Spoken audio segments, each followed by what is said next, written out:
Okay, we are live, but you all know the drill. We got to let it breathe just a moment while we make sure we've got our Facebook tribe all together with us under the same tent. And we are good. Welcome in, everybody, to the Huddle Up podcast, presented as always by Mile High Huddle, powered by Overtime Media. I'm your host, Chad Jensen. With me, as always, my partner in crime. You know him, you love him, my fellow football priest and deputy editor of milehighhuddle.com, Zack Kelberman. Zack, we're at that point in the season, in the offseason, I should say, where the rumor and the storylines and the speculation, and it's just one big ball of wax that is going to keep rolling. Probably a better metaphor. It's like the little snowball. It starts small at the top of the mountain. By the time it gets to we're still like the snowball of the offseason rumors and Deshaun Watson. It's still like this. Like, it's going to keep getting bigger and bigger. But we got to show up every day, and we got to talk about the very latest. And one of the latest is what Jeudy had to say about the prospect in a very kind of just cringe interview about Deshaun Watson. Tell our listeners, in case they missed it, what he had to say. I'll pull up the tweet. Apparently Jeudy went on Denver radio today, and of course he was asked about Deshaun Watson and what it would mean for him to play with the Broncos, and apparently Jerry Jeudy's all for it. He said, as you can see right there, it would be, in other words, it'd be great to have a quarterback like Watson in the building, be exciting. He's a great quarterback. He's had a great career at Houston. We are looking forward to a decision. And, you can judge him on the way he structured that comment. I believe it was just like a very template type answer. Great player. He'd love to have him in Houston. And like everybody else, or love to have him in Denver, like everybody else, Jerry Jeudy is waiting to see where Deshaun Watson's going to go.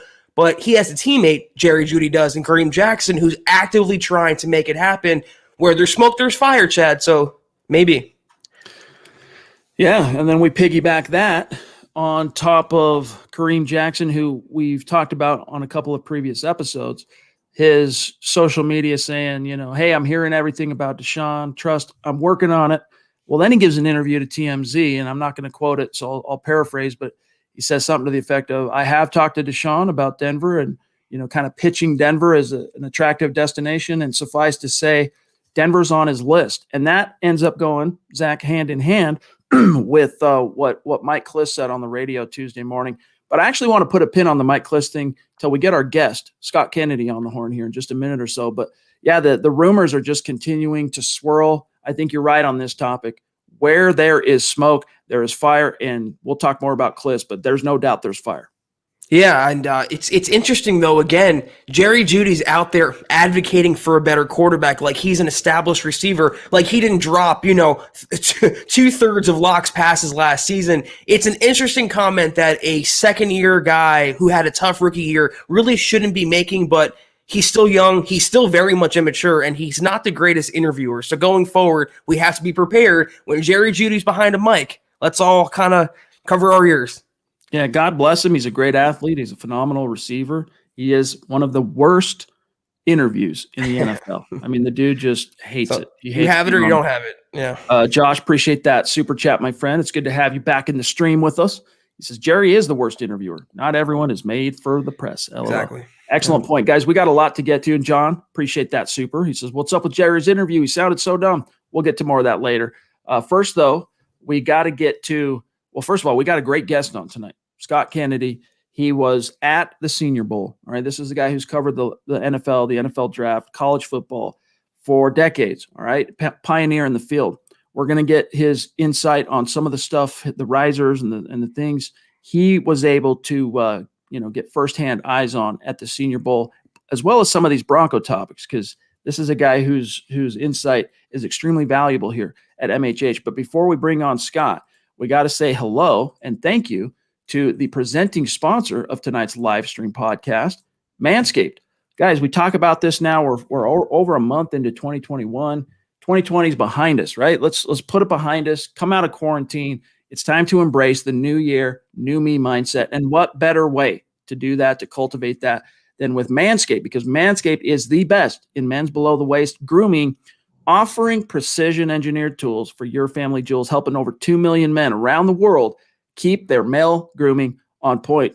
If you let yourself go in 2020, while in quarantine maybe, Manscaped is here to help you reboot, stay clean, and shaved, Zach, in 2021. Yeah, I just was playing with this for a second, and I'm actually surprised that, as you can see and hear, it still has charge. I just used this earlier this afternoon, and I use this very frequently for nose hair, for ear hair, for your facial cleanup. It holds a charge forever, guys. I mean, I charged this fully about, I'd say, a week and a half ago, and still, it's full of life. Good grip. It's affordable. It's easy to use. It's easy to, finesse with your hands. Get in those crevices. Get in those spaces. You have the weed whacker. You have the lawnmower.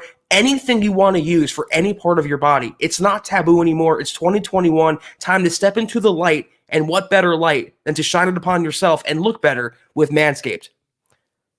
Step your game up, man. Step it up, all right? Come out of quarantine well-groomed, below the waist. With the Lawnmower 3.0, you guys have seen me show this off. It's got the light, it's got the skin-safe technology, and it holds the charge for a long, long time. You can take it in the shower with you. You're not worried about getting water damage. There are so many different options. You've heard us talk about the cologne, the wipes, the different things to keep your male grooming on point. So embrace the new year, new me mindset with Manscaped. Right now, go to manscaped.com. You'll get 20% off and free shipping as long as you use the code HUDDLE. Your family jewels will thank you. Yes, get 20% off and free shipping with the code HUDDLE at manscaped.com. That's 20% off, guys, and free shipping with the code HUDDLE at manscaped.com. Happy New Year to you, and happy February to you and your family jewels. All right, let's bring on Scott Kennedy. This is a longtime friend and colleague of ours, a great friend to me. Scott Kennedy, who was down at the Senior Bowl covering the things for us in Mobile. Dude, thanks for making some time for us tonight. How are you, my friend? Doing good. You talk about, covering this for decades. You just made me sound old. And then we go right to Manscaped. So I'm like, that stuff becomes more important as you get older because you start getting, hair where you weren't really expecting it and you start losing where you thought you had it. So I'm all in, guys. 20% off free shipping. Promo code HUDDLE.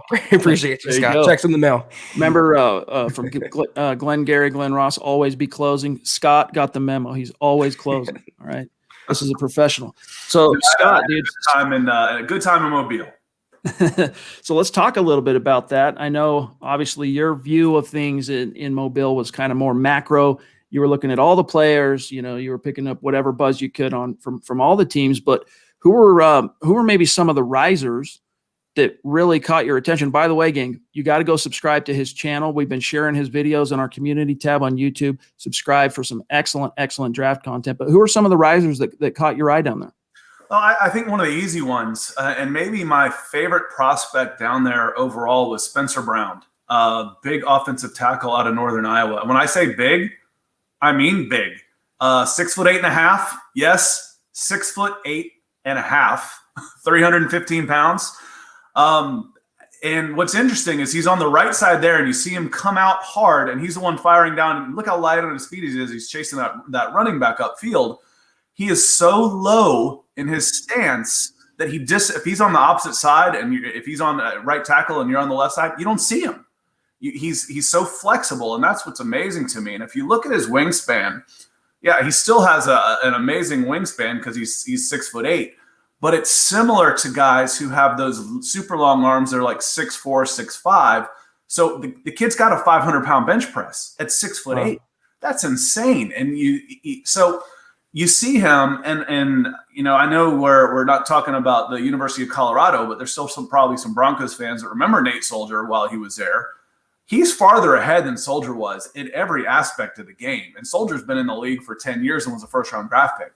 So that's one of those guys to me that really caught my attention. So I'm looking forward to see where he goes. I've seen him go in the first round in a couple of mocks already. It seems like the Pittsburgh guys are on this guy. So keep an eye on him for sure. Judging from his tape, I get some Mekhi Becton vibes just from his size alone. 6'8", just a monster of a mauler of a lineman. So it's interesting. Scott, I asked Luke Patterson, he's our MHH, draft correspondent. He was down there in Mobile as well. I asked him about Mac Jones. What did you see from him? He had a great showing in practice. He picked up an injury, but he did what he had to do overall. What was your impression of how he graded out in Mobile? I loved Mac Jones, and I thought he was the most consistent guy there. There were 6 quarterbacks there through the week, and I thought he was the most consistent. Does he have that huge arm? I don't know that he does, but do you need it? We're talking about a guy that is similar to one that you guys were talking about earlier, Deshaun Watson. That's someone who he reminds me of. Deshaun doesn't come out and throw the ball through the brick wall like, the all-time great John Elway, but he puts the ball in the right places. He sets the play. And to me, what I love most about Mac Jones is he's fearless in the face of the rush. People say, well, he's at Alabama, no one touches him. There was a play in the championship game against Ohio State where he's running a naked boot out to his left, and he turns around, and there's a lineman right in his face.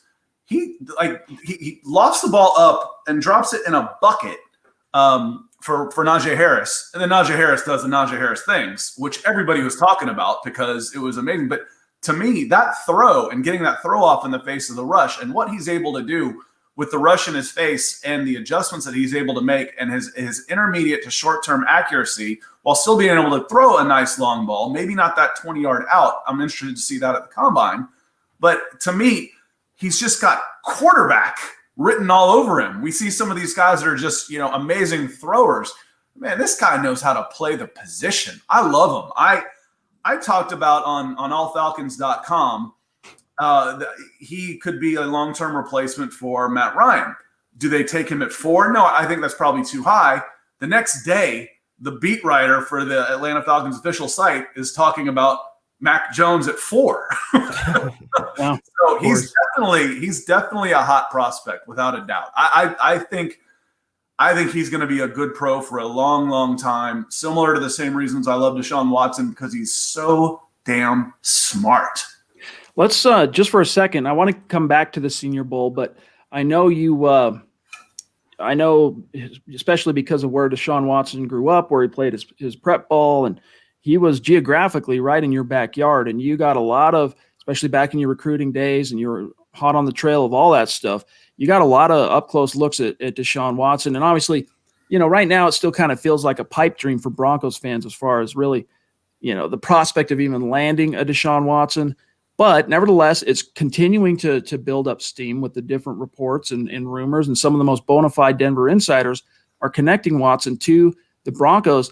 Tell our listeners just a little bit about, because they might be a little confused because they're like, wait, you just compared the most unathletic quarterback, Mac Jones, to Deshaun Watson. Like, what is this guy talking about? But there's actually a reason and a rhyme to that. So just tell our listeners a little bit about what you picked up about Deshaun Watson, especially between the years. I did, and right here, if you look, I'm in Johns Creek, Georgia. It's a suburb of Atlanta. And Deshaun went to Gainesville High School in Gainesville, Georgia. If you do a MapQuest on that, it's about 25 miles. MapQuest, how old am I? If you do a Google Maps on that, it's about 20, 25 miles. So he's from here, and he went to, obviously went to Clemson. If you're comparing arm talent between Deshaun Watson and Trevor Lawrence, who's from Cartersville, Georgia, which is about 20 miles the other direction, there's no comparison. Trevor Lawrence is much more of that prototype thrower that has that amazing generational type of talent arm before Deshaun Watson. Deshaun Watson was okay on a grand team. We're talking about, elite quarterbacks. It was okay. He's not all that fast. He's not a great runner. So when we talk about athleticism, that's not what made Deshaun Watson so good. What made Deshaun Watson so good is he's the smartest quarterback. And I was director of scouting for college recruiting at scout.com when he was coming through. Yep. Deshaun Watson's the smartest quarterback I ever watched. And this goes back my first class, maybe 2002, 2003. I went to see Matthew Stafford play, speaking of elite arm talent, in Texas. Mm-hmm. But from when I said quarterback for Mac Jones, that's what Deshaun Watson is. He was the only quarterback I can ever remember seeing who called his own plays at the line of scrimmage in high school. That's unheard of. He was that good. So when we talk about the intangibles, what makes a great quarterback, the stuff that you can't measure. There's a phrase I use in scouting. They say you can't measure someone's heart. Everybody uses that phrase. But what I added on to that was, but you can damn sure tell if he's got one or not. Mm-hmm. And you can tell if a player is just got those instincts, that intuitiveness. And when we talk about the intangibles that make a great quarterback, Peyton Manning versus, say, John Elway, is Peyton John Elway may be the most talented quarterback to ever come through from the running, the size, the arm strength. Peyton Manning isn't anywhere near him on those, right. But they were both great quarterbacks. Deshaun Watson has all of those it factors, all of those intangibles, the leadership, the smarts, the ability to change a play at the line of scrimmage. And to me, that's what I was very confident that he was going to be successful in college, and then moving on to, once I saw him in college and moving on, making the next step to the NFL, because he's a brilliant quarterback. And he has plenty of arm talent and all that stuff. He's got enough. He's got the enough factor. He doesn't have the biggest arm, but he's got enough. You still have to have talent. Don't get me wrong. It's not all about, a guy coming out of the Ivy Leagues who can't throw. He can still throw the ball.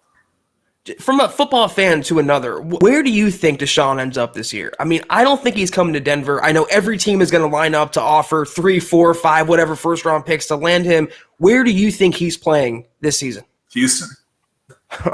You're the second guest. Jason Cole said the same. What was it, Jason Cole, Chad? Yes. If we're laying odds, Houston's got to be the favorite still, right? I mean, they have to let him go. I still think it's going to be a long shot to trade him too. But, the pipe dream is here. The Atlanta Falcons, we've got a number 4 overall pick. Let's send it there and then some to get a guy like Deshaun Watson. But, you're talking about a $40 million cap hit for Matt Ryan, and Matt Ryan is still an upper tier quarterback. That's not going to happen. So will the Falcons draft a quarterback that high at number 4? Maybe, because this is such a great year for quarterbacks that they might not get this chance again. Especially when you got Justin Fields. I went 15 years in Georgia without a quarterback, and then they're just coming out of the woodwork. Because Trevor Lawrence and Justin Fields are about 10 miles apart at Cartersville and Kennesaw. So, and then I got Deshaun Watson over here on this side, about 20 miles from me. So it's been pretty special the last 5-10 years for quarterbacks in the Peach State. I got one more for you, Scott. And by the way, guys, any direct questions, if you have anything for Scott from the Senior Bowl, any of his thoughts on the NFL draft, get him in. John will keep an eye. But you put a bug in my ear about this corner from Oklahoma. And I want to put your video. And by the way, guys, you have to get out there and subscribe to Scott's YouTube channel. I put the link in the chat stream. Trust on this, especially between now and draft day. It's invaluable content, invaluable insight and analysis. So check that out. But this Trey Brown, talk a little bit about him, because, the Broncos, they're in desperate need of cornerback help. All right. I think most of the mocks we're seeing right now for the Broncos at 9 have them taking a corner or an off-ball linebacker. But what they don't need is another nickel corner. They've got 2 solid nickel corners, one excellent, one of the best nickel corners in Bryce Callahan, and then kind of an up-and-comer in Asong Bassi. What they need are boundary guys. Can this kid Trey Brown? Could he hang on the boundary? He's not going to be in that same level as your first rounders. What I think he can be is yes, be that nickel guy moving down. And it wasn't a great cornerback class at the Senior Bowl, but if you watch the highlights of Trey Brown in practice in 1v1s, the 1v1s in these situations are geared so heavily towards the wide receiver that it's not even funny. If you can get a guy at corner that he can even get close to a wide receiver, you got something. And Trey Brown was making several interceptions. Good size, not huge, but he's 5'10", 190 pounds. Good wingspan, at a little over 6 feet for his size. So, but he's got a strong lower body, a good jam, good hip turn, and then he keeps his eyes in the backfield and makes plays on the ball. So if you're the Denver Broncos and you go get a number 1 with your number 1, Trey Brown might still be back there at the back end of the draft on day 2 and 3, and he might be worth a flyer. And he might be one of those guys that ends up being, we spent all this money and drafted this guy high, and this guy ended up being a better player. So I think he has played himself into that role where he's going to be drafted, because when going into the Senior Bowl, it was questionable. I think he's a for sure guy now. And I look at some of the names that are listed ahead of him, and I'm thinking, I like Trey Brown better than a lot of these guys. Well, man, it's we could sit and talk shop for hours, but man, it's great having you on, and I know you're headlong into NFL draft, and there's going to be a lot of content coming from you on that front at Scout Kennedy. Obviously, his name's Scott Kennedy. His Twitter account at Scout Kennedy. Scott, dude, it's been so fun getting to talk with you tonight. And hopefully you can make some time for us. I mean, there's still a lot of row left to hoe between now and the draft. Maybe we can keep bringing you back on and bending your ear on what you're discovering as you continue to scout this class. I think if it's okay with your readers and listeners and watchers and all that stuff, I'd be happy to be on here as much as you want to have me. Okay, absolutely. Right on. I think we can make something cool, something special happen on that front. So awesome, guys. Well, again, go follow his Twitter, and on YouTube, you got to subscribe to that. Trust me on that. I'm subscribed, and I'm checking on it every single day because it's boots on the ground analysis and insight. So I've done all the quarterbacks, a couple of the running backs, a lot of the defensive linemen, and I'm going to start hitting running backs and wide receivers, loading those up here in the next few days. So I've got a lot of Senior Bowl stuff on there, and then I'm on the community constantly. So if you have a question, please hit me up. Okay. Well, appreciate you, my friend. Always great to see you and talk with you, and we'll see you. We'll talk and see you soon. All right. Thanks all. Appreciate you having me on. All right. See you, Scott. Appreciate you, bud. Scott Kennedy. That man has done a lot for me. All right. That man, I go back with him all the way to the foundation of Mile High Huddle. And he's just been a great mentor, great friend, great, mover and shaker. Let me just put it that way. So, Scott Kennedy, he's a legend. But Zach, I don't know about the corner. I like him. We'll see where the Trey Brown, where he might fall in the draft. But that tackle that we talked about at the very top there, Broncos still have some unanswered questions at tackle. You got Elijah Wilkinson, unrestricted free agent. DeMar Dotson not coming back. You don't know what's going to happen with Juwan James. It's not like a desperate need, but it's a need. Plus, if something happens to Garrett Bowles, God forbid, what do you do there? You're stuck with the Calvin Andersons of the world, the Jake Rogers of the world. They need to invest in a tackle, maybe not at number 9 overall, but starting in the second round, I would look for them to target that spot pretty hard. All right. I know we have a lot of very patient super chats ready to go. Let's grab a couple of them from Rello Takeover. Good to see you, my friend. Thank you for the super. He wants to know what our thoughts are on Chris Cook as the offensive quality control coach. Thanks for bringing that up, my friend. In case you guys missed it, we don't have an article out on it yet at milehighhuddle.com. We will in the very, very near future, probably almost immediately after this pod. But the Broncos hired a new offensive quality control coach by the name of Chris Cook. And here's what you need to know about him. I'll just read a few things off the press release that we got from the team. He has 5 years of full-time collegiate coaching experience. In fact, let me just do this. Bear with me one second. Let me do a quick share screen. We can all follow along and be on the same page here. All right, hopefully you can see that well. But Cook has 5 years full-time collegiate coaching experience, most recently working as the tight ends and offensive tackles coach at Akron University. He joined the Zips after 2 years. He was alma mater is University of Tennessee, Chattanooga. During the last 3 summers, Cook was selected by the NFL to participate in the Bill Walsh Diversity Coaching Fellowship. He spent 2 training camps with Atlanta before assisting the Cleveland Browns in 2020. And then last thing I'll read here is, in previous coaching stops, Cook worked with Broncos tight ends coach Wade Harmon in Atlanta, as well as offensive quality control coach Justin Riscotti at Tennessee, Chattanooga. So this is a guy that's still just kind of getting his beak wet in terms of the NFL coaching carousel, if you will. But hey, man, it's great to see him come out of the diversity program, and we'll see how big of an impact or influence he can have. But he's quality control, so it's nothing to get too out over your skis on. Time to go scout some Akron products, it looks like, Chad. He might have some influence there on some of those, what is it, tight ends and tackles he coached there. Yep. So that's worth offensive quality control. It's like almost like an internship in the NFL. It's the like Chad said, bare bones, foot in the door type job, but he's in the door now and he's working his way up, and he has some familiarity with Wade Harmon, so that's good for the Broncos staff. And again, if they can find a tight end, which I think they'll draft one in the later rounds this year, it could very well be from his old employer in Akron. All right, so we're gonna grab this super chat from Gavin. Appreciate that, my friend. Good to see you. Says Von Miller deleted all Broncos photos on Instagram. Thoughts? Now, Zach, let's just put a pin in that just for a second, because we are sitting here at about 25 minutes, and I'm going to do this lightning quick record time. Follow on Twitter at HuddleUpPod. Follow on Twitter at Mile High Huddle. All right. Check out the merch store, huddleuppod.com. Get your swag on. All right. Get a hat, get a tee, get a hoodie, get a mug. Also, become a official supporter. Zach rocking the dad hat. Become an official supporter on Facebook. Easy to do. You open the app, you find Mile High Huddle.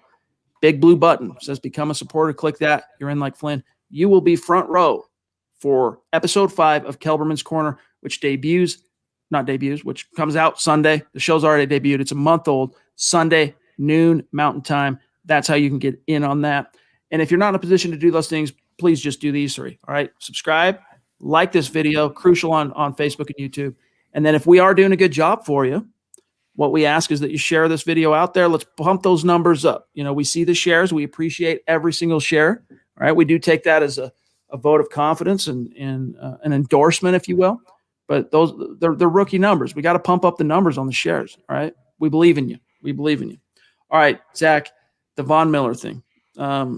Gavin is right that if you were to go to Von's Twitter account right now, there's nothing about him being a Denver Bronco. You would almost never know if you didn't know who he was. Now, little birdie told me basically that this is the sign that the Broncos have made that. This is a rumor, all right? This is not me reporting. This is just a rumor that maybe the Broncos, George Paton has picked up the phone, and unlike the very friendly, unsolicited, hey, I'm George, hi, Justin, call to Justin Simmons, this one was a business call, and it was about, hey, Von, we want you back, but you're going to have to take a pay cut. And this is his, passive-aggressive signal to George Paton on how he feels about that.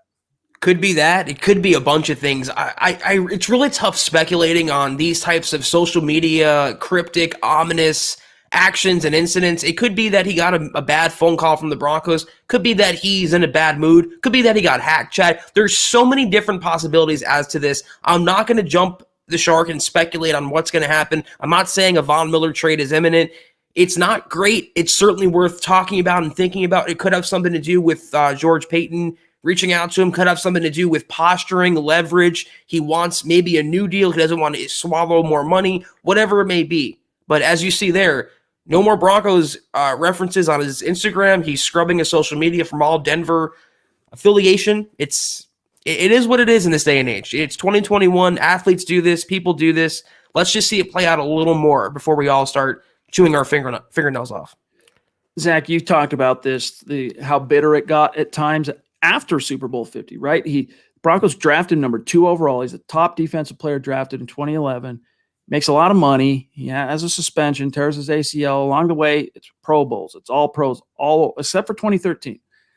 You win the Super Bowl in 2015. You're Super Bowl MVP. It was like the football gods couldn't have made it any better for Von Miller.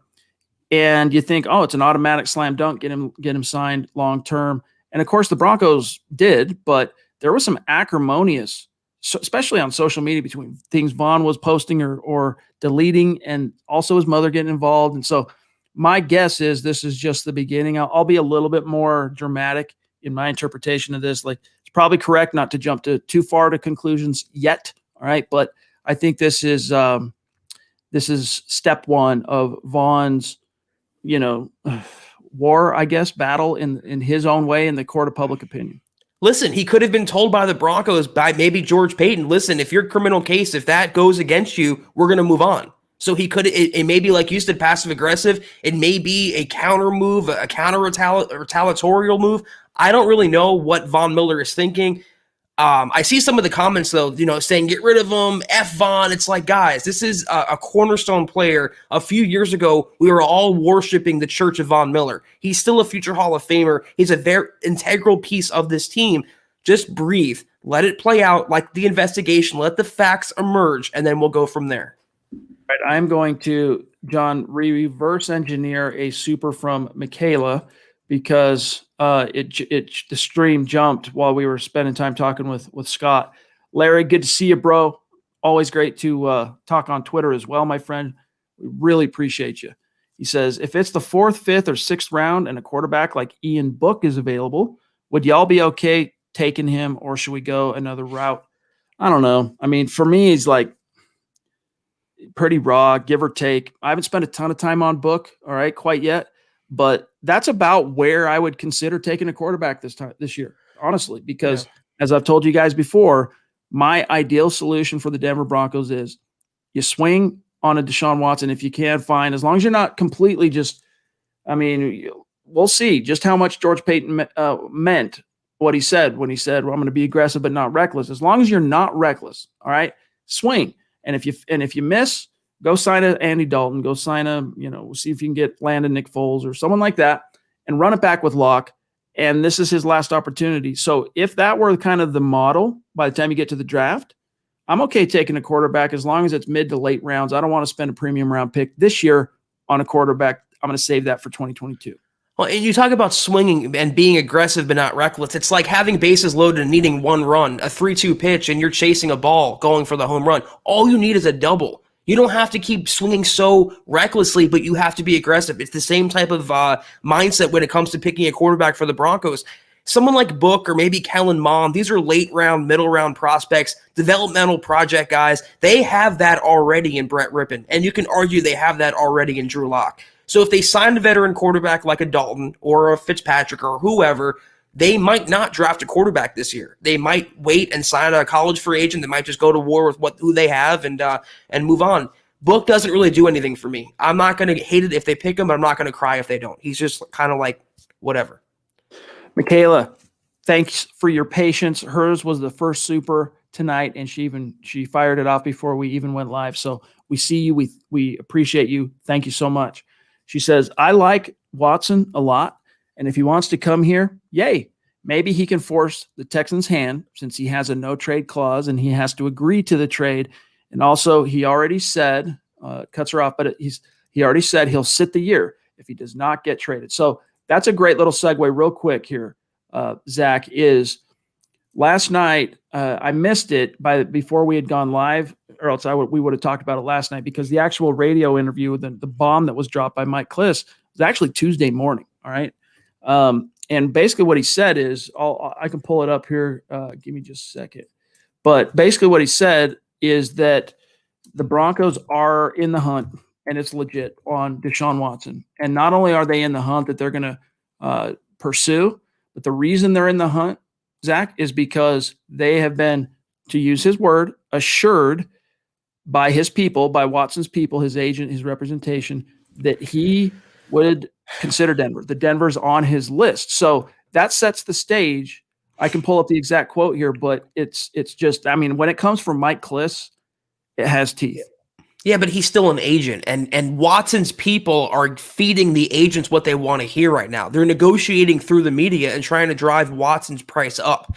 Guys, listen, he's a great quarterback, and the Broncos will try to make a deal for him, but it's really unrealistic to think that George Paton's going to pull this off.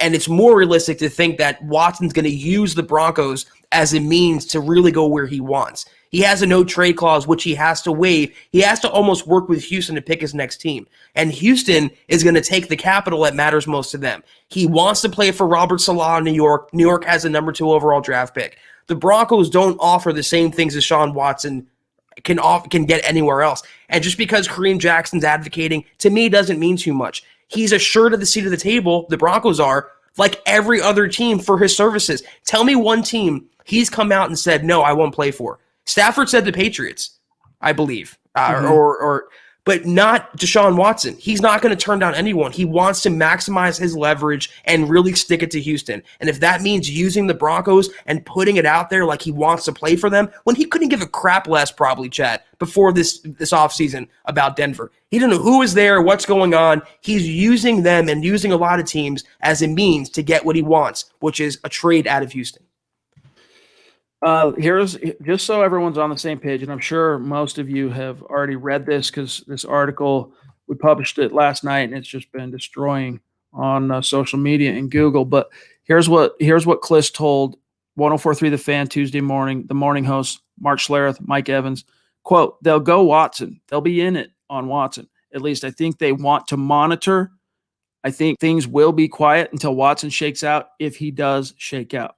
There's a lot of people out there, Mark, he's addressing Mark Schlereth. I don't know what you think, but there's a lot of people out there who think there's no way at the end of the day the Texans are trading Deshaun Watson. And I'm kind of still leaning that way. I'm going to believe Watson's available when I see it. And then he goes on to say, bear with me one sec, with regard to, he was asked then by Evans, I believe it was, well, if the Broncos go in, is there any guarantee that Watson will reciprocate because of the no trade clause? Quote, they have they're not speaking to Watson themselves, but I think they've got it from the Watson party, agents or whatever. They've been assured the Broncos will be one of about 4 or 5 teams that Watson would like to listen to. Klis told the Fan Tuesday morning, close quote. So interesting. And by the way, gang, really quick before I get off this, I'll put it in the link here or in the chat, but sign up for the free newsletter. We have these call outs in the middle of every article because it's free, and you get the breaking Broncos news and analysis that gets delivered to your inbox daily. So that's the specifics of what Klis said. Yeah, this is pretty funny though. There's the that's what's going to land Deshaun Watson. There's the recruiting pitch. Come on over, I'll protect you, Juwan James. I don't see it, guys. I'm not holding my breath, and I'm with Scott, I'm with Jason Cole, and to an extent, I'm with Mike Klis. I'll believe he's traded when it actually happens. They have some leverage, Houston. They don't have to get rid of him. He wants to lose money. He can lose money. I just don't think, even if he does get moved, if he goes for 3 first-round picks, I just don't see the Broncos being the team that lands him. I could be wrong, though. We shall see. We shall see. And there's a lot of time between now and when this thing could ultimately resolve, because Klis was saying, based on what he's hearing, that it might not be till we're really close to the draft. But here's the thing, Chad. The Broncos can't wait on Deshaun Watson. They have to figure out their quarterback situation now. So if he wants to drag it out till June, July, they can't worry about that. They have to figure out right now, in the best interest of the team, with the new GM and a lame duck head coach, is it Locke? Is it a veteran? Is it a rookie? And let's move on now. So there has to be a level of compromise as well. All right, we do have a super chat, and then there's a few that I'm going to reverse engineer, John, unless you can grab them, just so you know where we're at. We need Cody Potter. We need Zeus, if you have him, Mark Langley, Brandon Reagan, Chris, Jake, etc. But Jason Cole, I don't think it's the Jason Cole, right? Our friend that's been on the show a couple times. But Jason, thanks for that super chat, my friend. 2 firsts, 2 seconds, Drew Lock, Bradley Chubb. I'm saying no to that, dude. I'm sorry. I mean, we just heard Scott Kennedy give about as glowing a testimonial and on Watson as you can find, but to me, it's a bridge too far. If that were the price, it's a bridge too far.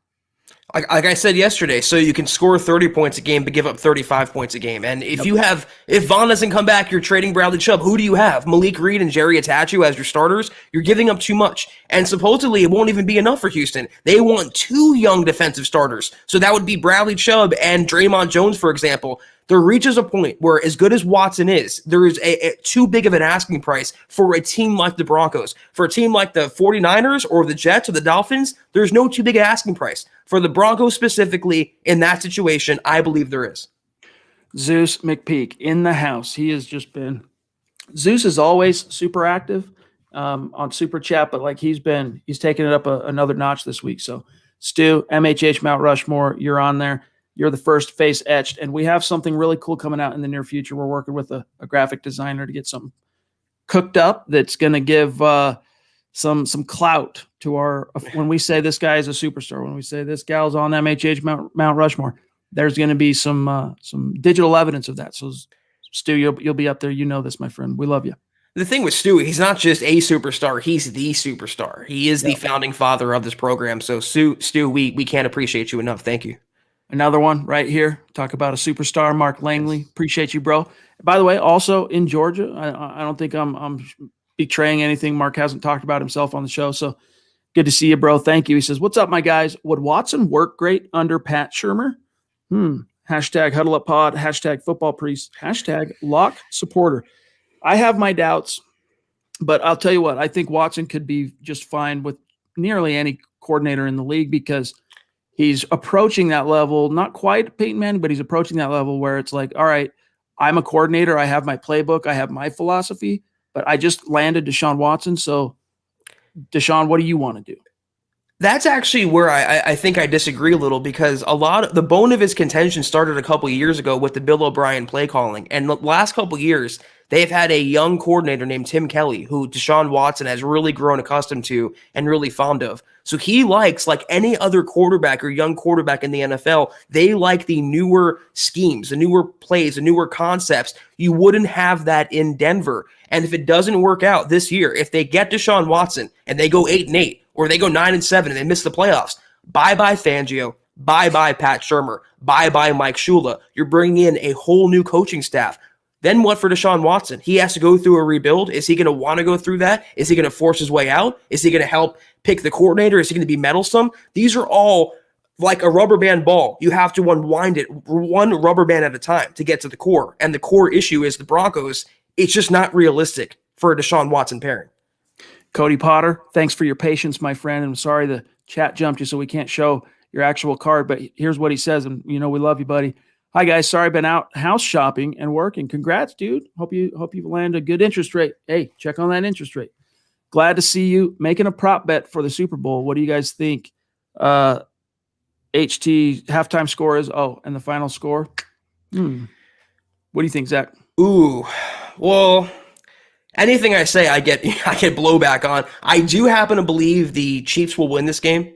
That's what I believe. I think it'll be a good game, and I love high-scoring games. I love offense. I'm going to say 35-31 Kansas City. Last possession, Mahomes magic, like last year against the 49ers. Kind of a comeback. I think it's going to be fireworks, but Mahomes, 2 in a row. I'm going to say you go into halftime with a pretty big deficit, and I think the Chiefs are going to be cruising. I think it's going to be 24-6, 24-7, something like that, all right? And then in the second half, Brady storms back like he is wont to do. Will he win it? I don't know. We'll see. But I think it ends up being somewhere in the low 30s with the Bucks. I'm picking the Bucks to win this as an upset, but I mean the juggernaut is the Chiefs as defending champs, and the easy money's there. But I still think Tom Brady, man, he's been to 9. This was his 10th Super Bowl, and he's lost a couple, but more often than not, this cat does not lose the Super Bowl, right? And John Elway did a great interview a couple days ago on Sirius XM, and he was talking about just as a quarterback what your number one job is. And it was cool because it was really the first interview I've heard with Elway that really didn't tap into you're the boss in Denver anymore. It was more talking about his Hall of Fame resume as a quarterback. And even though they mentioned he's president of football operations and all that stuff, they didn't really care to know what's your move going to be on this. There was more talking about just football and insights. And he said a quarterback's number one job, Zach, is to find ways to win. And then he ends up bringing up Tom Brady. John Elway, in case you guys didn't know this, he thinks Tom Brady is the greatest quarterback of all time. That's John Elway. That's his opinion, all right? And he says Tom Brady in big games, doesn't matter if it's pretty, doesn't matter if it's ugly, but he finds the way to win.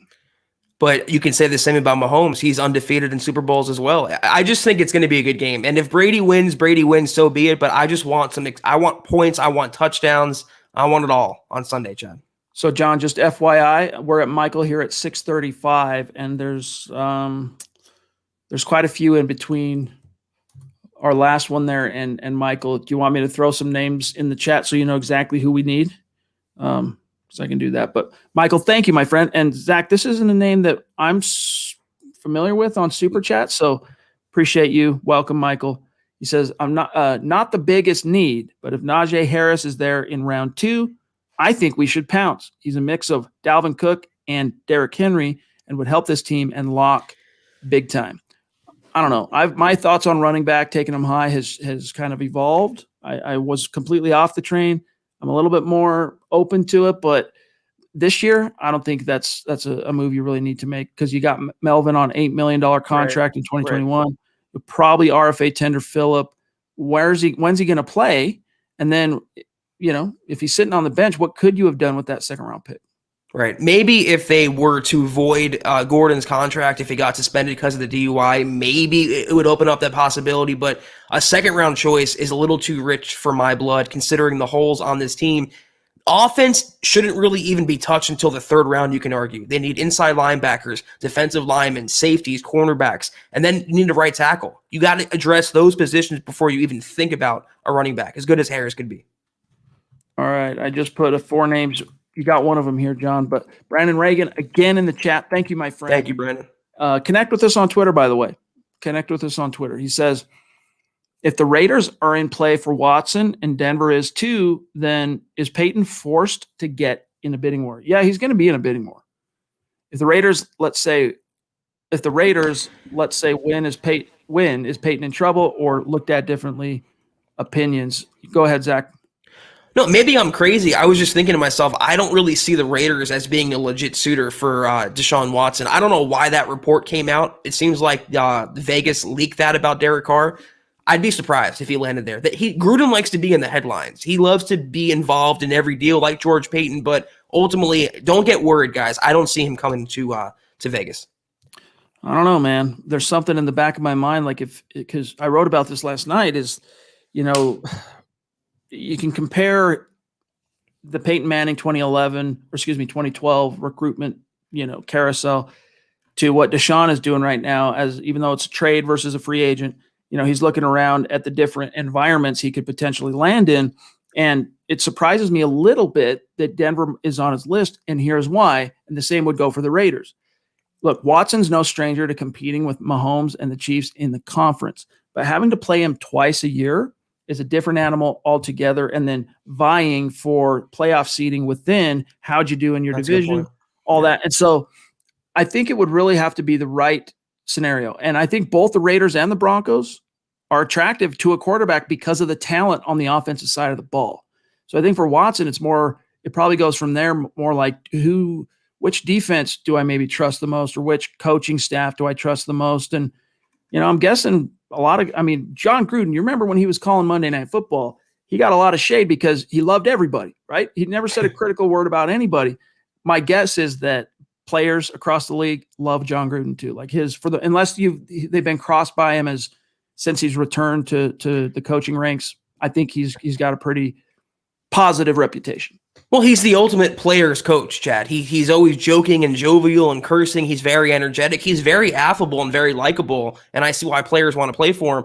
And I see a comment that we got from Michael. It says it's because they're talking about shipping Carr for picks as to why Watson's could be going to Vegas. They have to first make that trade happen. I don't think Derek Carr is worth a first-round pick. I think maybe a second or a combination of picks, but that's a tall task. And Chad laid out a point that I didn't even think about. What does Deshaun Watson want?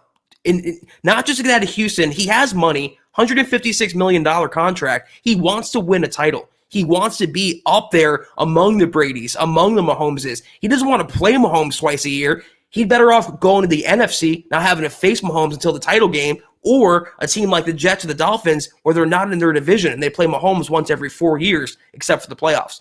That's why I don't see the Vegas, or I guess to an extent the Broncos, being finalists for Watson's services. They'll be in there, but finalists, I don't think so. Hez Buster, thank you for that super chat 2 nights in a row. Appreciate you, my friend. Connect on Twitter. Live with you boys 2 nights in a row. I'm all in on Watson for 2 firsts, Vaughn and Locke, but doubt Houston would bite. Keep up the great work, Alex Hess. Hey, appreciate that, dog. I don't know, man. I mean, you get a plug and play quarterback. You might have some doubts on Locke, but one of Locke's 2 best games as a pro, the first one came against the Texans, where he became the first rookie quarterback of all time to pass for over 300 yards and 3 touchdowns in his first road start.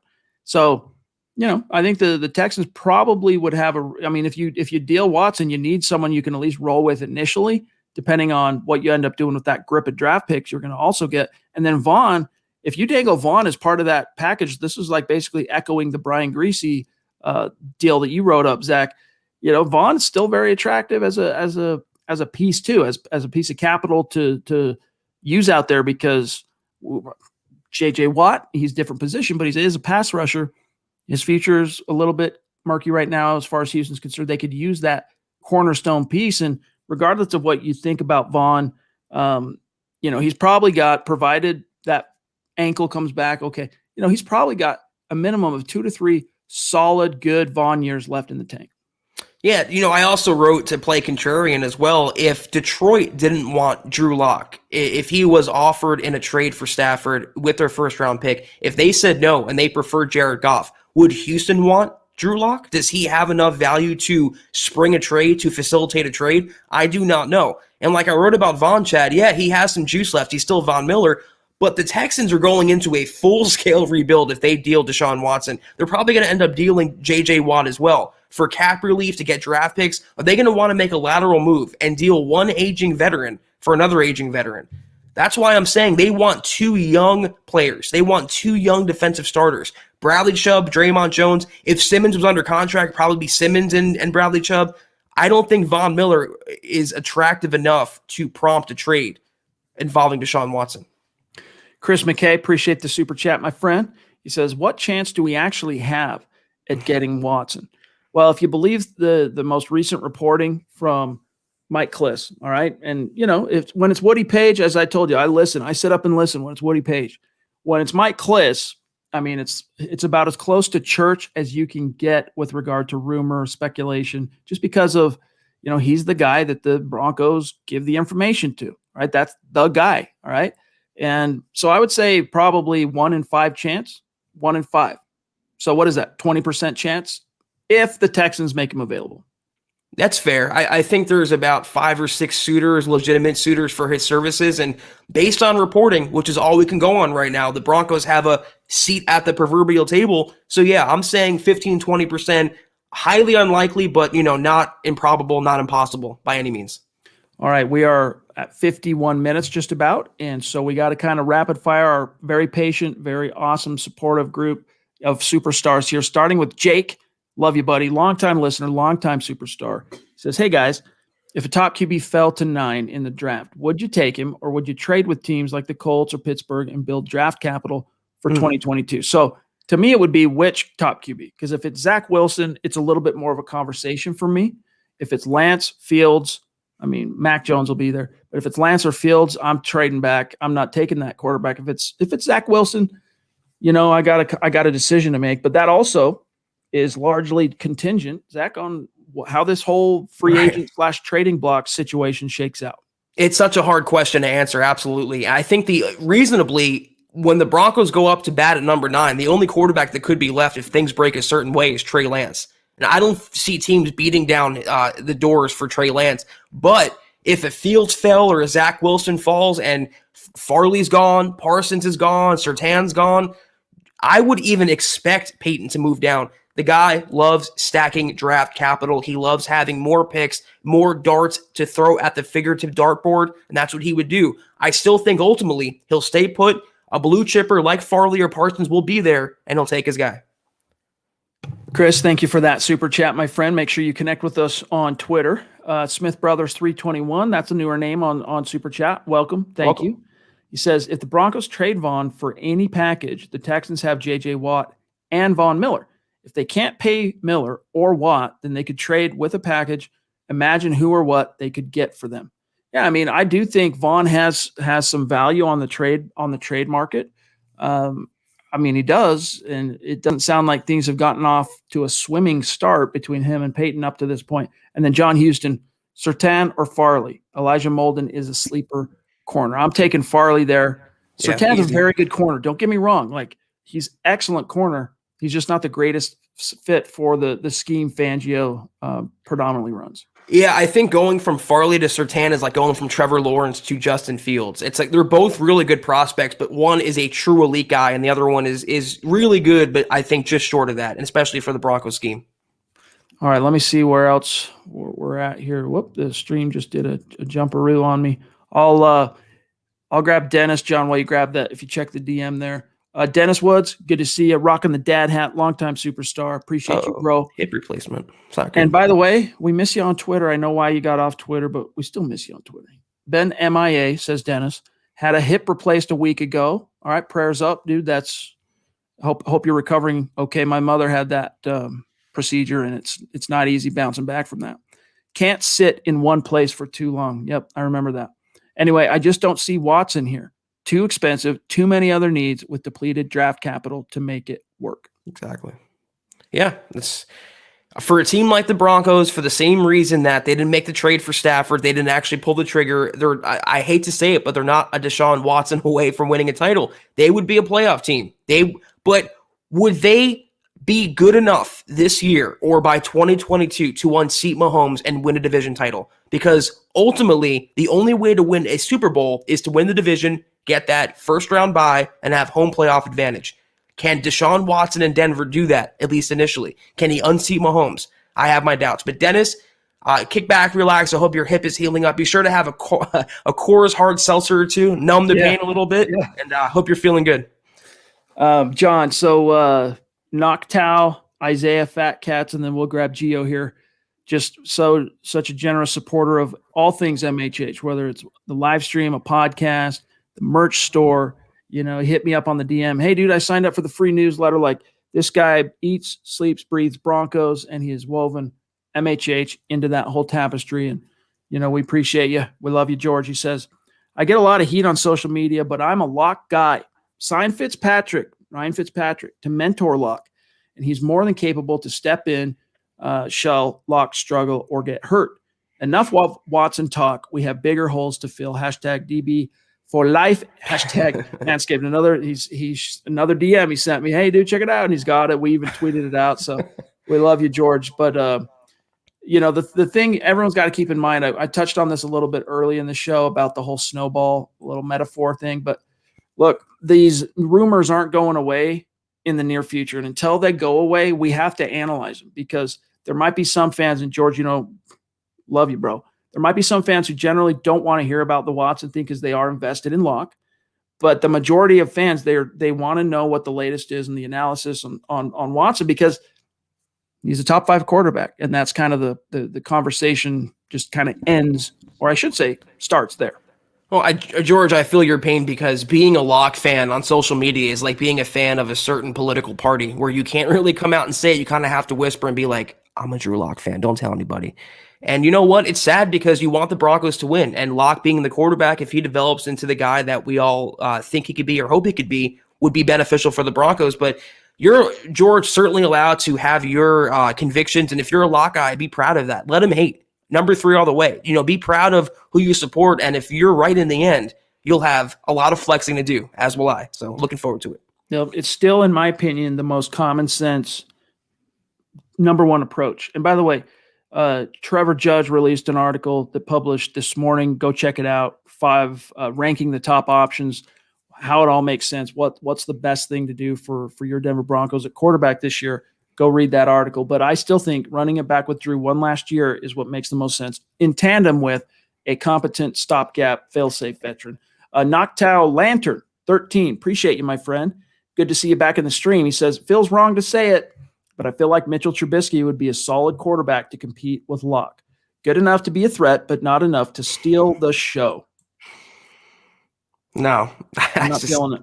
No. Gardner Minshew, Sam Darnold, Mitchell Trubisky. You don't want any of these failed big-time name players to come into Denver when they're not going to be an upgrade on the quarterback they have already. If you're going to bring in Andy Dalton, he arguably right now is better than Drew Lock. And if he comes in, he has no controversy. He doesn't have any of that big name bust potential. So bring him in, bring a safer option in, bring even, God, I hate to say it, but someone like Nick Foles would make more sense over Mitchell Trubisky. Just someone with a little more proven ability than him, who was never meant to be taken where he was in the draft. We got Isaiah 1127 in the house. Good to see you, bro. Appreciate you. He says, I'm tired with all the QB talk. Lock is the guy next year, and fans need to accept it. Hashtag not rooting for the Chiefs on Sunday. Hashtag MHH fam. I can't do it. Like, I don't like Tom Brady. It's a hateful respect thing. But like the whole thing about the Chiefs, man, just the way I was raised. I mean, the Chiefs, long before Patrick Mahomes showed up and all. I mean, the Chiefs, to me, it's like saying you're rooting for the communists in communist Russia in the Olympics in 1980, you know, in the hockey game. You're just not doing that if you're a Broncos fan. So, Fat Cats, love you, bro. Appreciate it. He says, let's say Watson goes to Vegas. How do you sell the farm for a franchise quarterback?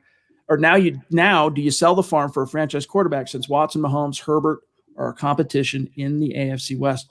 What's the farm and who's the quarterback? Like who? Is there a quarterback not named Trevor Lawrence in this class that you think competent, like legit viably has a shot to match any 3 of those dudes? I don't see it. Maybe Zach Wilson, but yeah. he's still a relatively small sample size guy in terms of upper echelon play at BYU. I think Zach Wilson can be better than Herbert, and I think he can be comparable to Deshaun Watson. I don't know about Mahomes. No quarterback is going to be Patrick Mahomes, but if Deshaun Watson does go to Vegas, it leaves the Broncos in a bind, and that opens up what they can do with that number 9 overall pick. They can take a Trey Lance. They can take a Fields if he falls to that spot. They would make a reactionary move, but I'm just not holding my breath that Watson's coming to Vegas nor Denver. All right, John, I just put in the DM, John Houston and Muhammad also. We need, but we'll start with our great superstar, Dave from Georgia, still repping the Let 'em Hate t-shirt like a freaking boss, loud and proud. He says, I got cut from work early, so I get to hang with y'all. Is there anyone besides Micah Parsons, the Penn State linebacker, in the draft to plug in at linebacker? Is there a free agent option? David. Levante David, but I don't recall. Is he free agent or would he have to be a cap casualty? Is he a trade guy? I'm trying to remember now off the top of my head. I thought he was a free agent. I thought that's why everyone's asking about him. Let me look. Levante David contract. Let me check this out real quick. I'm going to use over the cap. I always prefer to use over the cap for other reasons, but especially because when you're doing a live podcast, he's in a contract year, so he's a free agent. So Levante. There are some interesting linebackers. I know that kid, excuse me, Browning has some fans, but I'm looking at corner in round 1, and then Eric Trickle. You listen to him, you listen to Nick, you listen to Carl. There are going to be some off-ball options later in the draft if you end up going like with a Farley in round 1 and Parsons ends up, getting drafted in between. Yeah, there's some fallbacks as well. I mean, Levante David is the best inside linebacker on the market if they want to go that route, but they can go Parsons, they can go JOK in the draft, they can go Zavin Collins. They have a couple different ways, but the latter two that I mentioned are probably going to be guys that go in the early teens to mid-teens. So number 9 overall, it's either Parsons or Caleb Farley for George Paton. All right, excuse me. And then, John, there's also after Muhammad, Hezbuster, again, Blue Raw, Nate Leitner, Ryan, and Willie G, just FYI. John, appreciate you again, my friend. He says, it's crazy how fast the fan base turned on Locke. Yeah. And I don't think it's all Locke's fault, to be frank. We talked about this on the show before, but I think a big reason for that, Zach, is just, he's unfortunately getting painted with the same brush as, it's all part of the tapestry. 5 years, he comes in on the end and punctuates what is 5 years of missing the playoffs. Like, Broncos fans just we never had to wait that long to see something happen with your team. Like, if you're a Broncos fan, I mean, you're going all the way back to the 60s for a stretch this long. It's just a lot of it's human nature. It's the same thing I saw when everyone loved Phillip Lindsay, and then Melvin Gordon comes along and it's like, let Lindsay go. Same thing happened to Demaryius Thomas. I mean, they drafted Cortland Sutton. It's like, okay, DT can walk.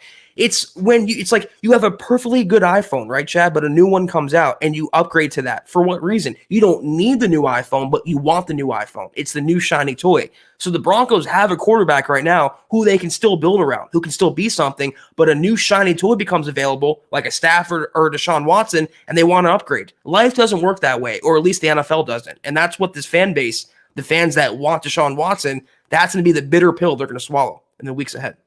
Muhammad, MHH male model. We're going to have him on the show next Wednesday. We are looking forward to that, my brother. He says, build the defense. Excuse me, man, frog in my throat tonight. Through the draft. Yeah, I'm feeling you on that. And there are a lot of holes to fill this time around, Zach, in terms of corner, off ball, defensive line, depending on what happens with Shelby, depending on what happens with Casey. You need some edge depth, depending on what happens with Vaughn. I mean, there's a lot to juggle. And also, Blue Raw, thanks for the super, bro. He says, what's up, gents? You ready to sacrifice the farm? Not quite. And you got to define it. Is it a small farm? Is it a medium-sized farm? It's old McDonald's farm, Chad. It's huge. It's a farm. It's the title to the tractor. It's the deed to the farmhouse. I'm not going that far. It's a big farm. Excuse me, John, Nate Leitner, Ryan, and then Willie G. And we're pretty close, I think, to being caught up with our great and very patient superstars who've been waiting. In the meantime, I'm going to hop in real quick here. It's a Jensen farm.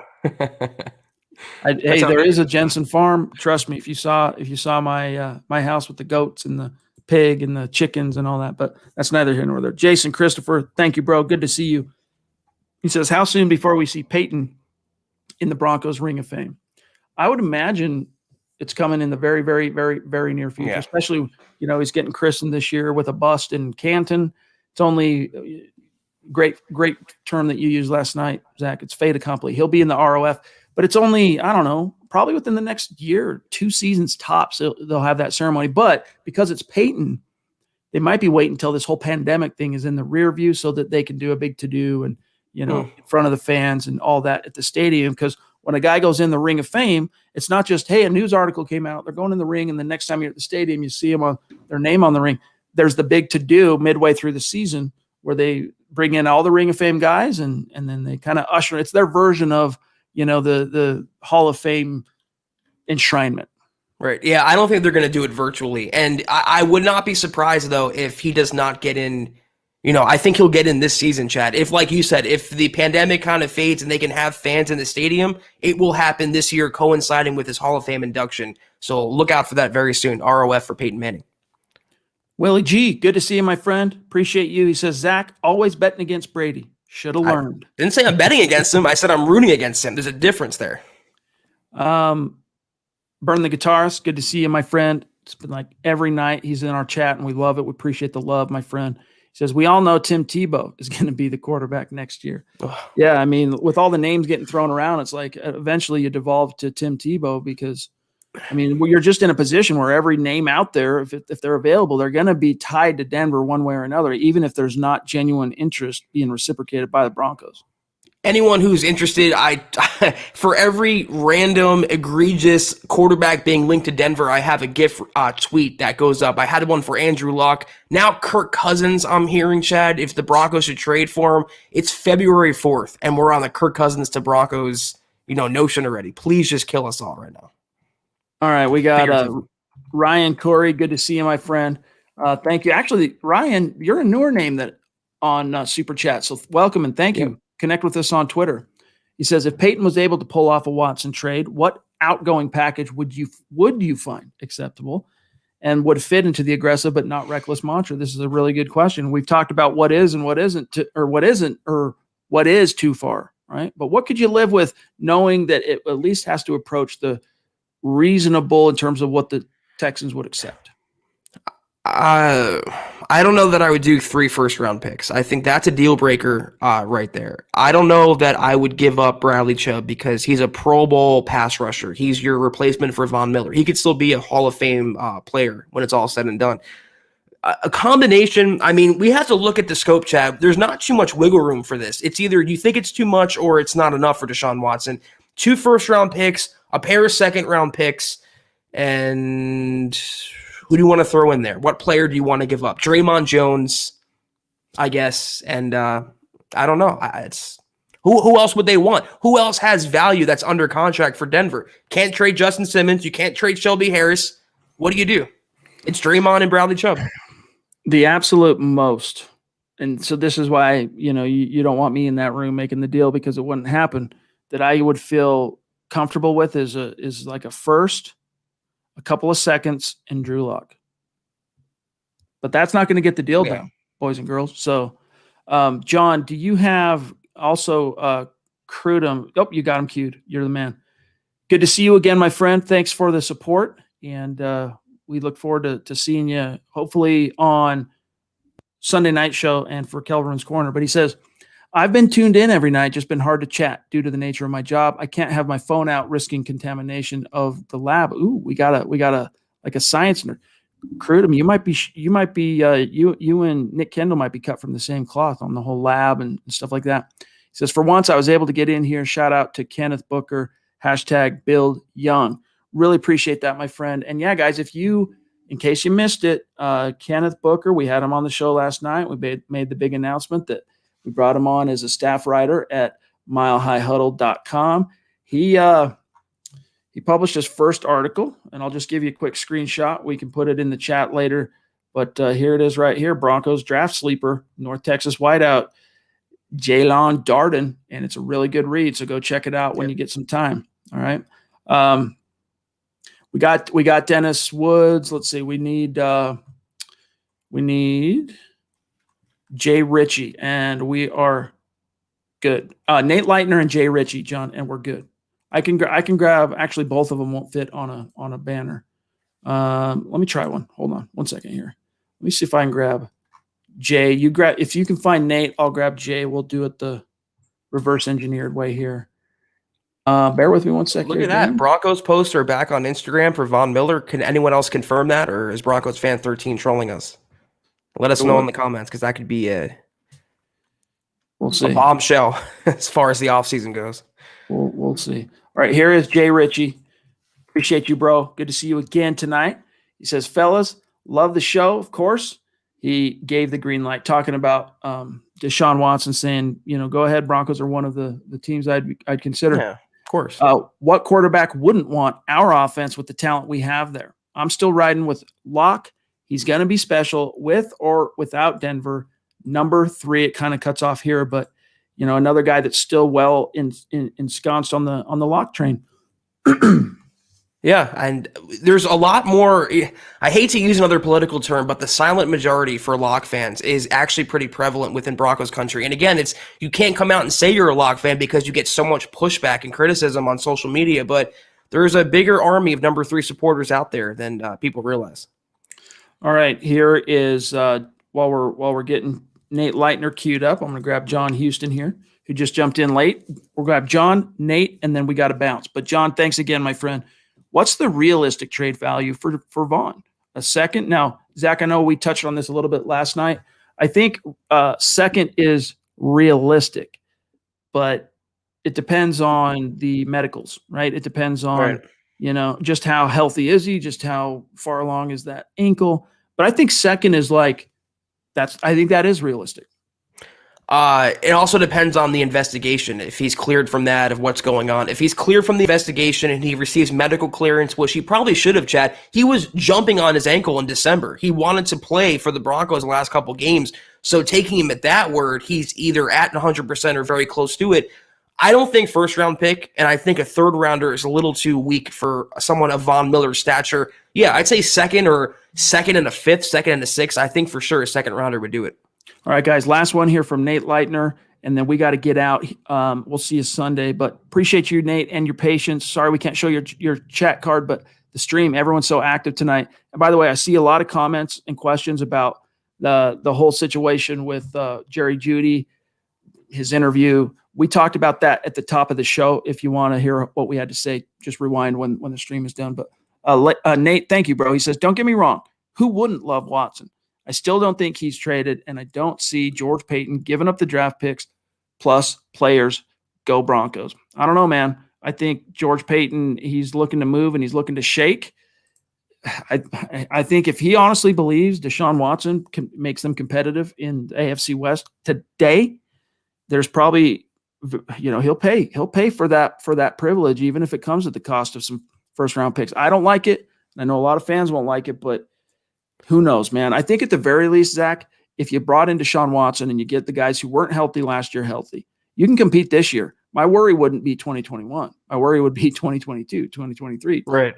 Those are the years you're going to be bereft of those high round picks.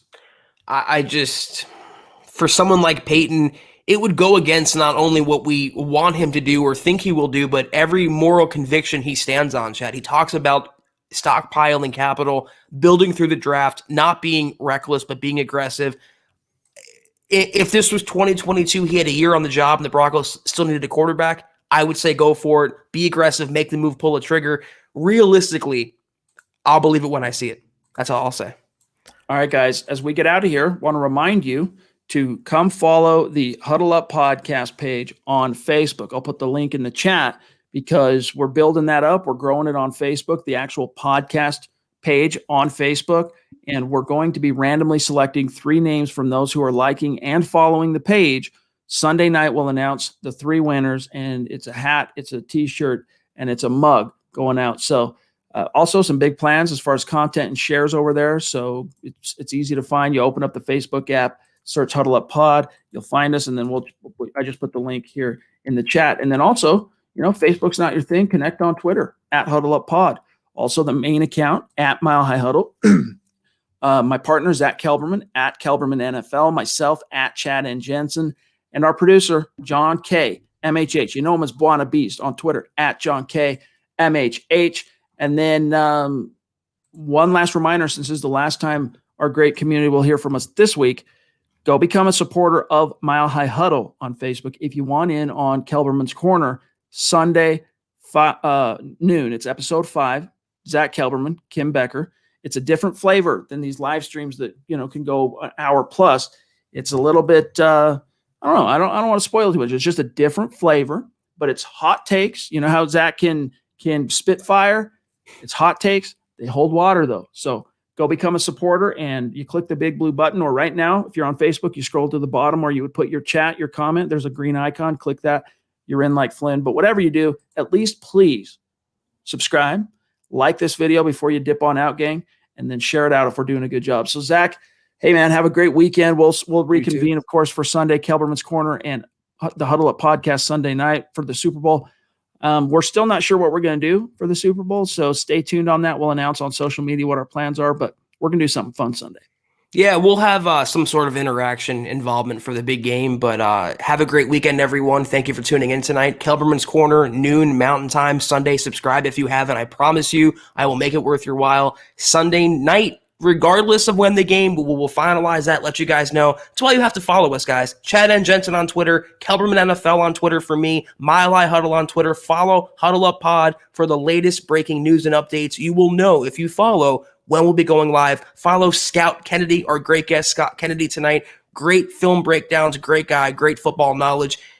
But we'll see you Sunday afternoon and then Sunday night. Take care. Until next time. And as always,